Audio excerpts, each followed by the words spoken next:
Mali alam mo, kapag bumalik ako sa mga laalang pagkabata ko sa probinsya, parang kahapon lang lahat. Yung simpleng buhay, yung bang mga bagay dati, Madi, na hindi mo pinapansin pero ngayon, namimiss mo na. Madi, tuwing umaga, gigising ka sa tilaok ng manok at hindi sa alarm clock. Tapos paglabas pa ng bahay mo ay mararamdaman mo agad ang labig ng simoy ng hangin at amoy na amoy mo ang halimuyak ng mga bulaklak at damo na basa dahil sa hamoga. Yung tipong hindi mo na kailangan magmadali. Dati, yung bang walang cellphone na hawak-hawakan, kundi pamalo lang ni nanay kapag late ka ng gumising.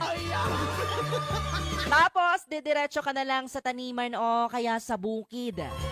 Yung tipong mag-harvest ka na lang ng prutas o gulay, mga kaibigan. Laging may mga alagang kambing o mga hayop at iba't ibang hayop pa yan.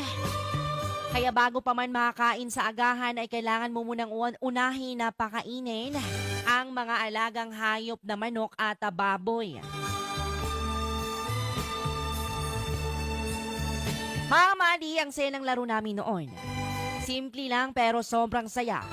Yung tipong naglalaro lang kami ng tago-taguan sa may damuhan o di kaya gagawa kami ng mga baril-barilan gamit ang mga sanga at puno ng dahon.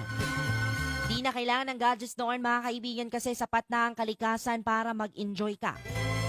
Pagdating mo ng hapon, mag-uuwian ng mga tao galing sa bukid at ang mga kapitbahay, Madi, na halos magkakasabay na kaming maghapunan at sabay nang magkwentuhan hanggang sa aabutin ng dilim.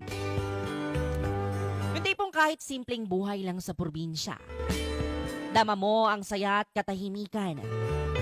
Ngayon, mag-enjoy ka. Ngayon,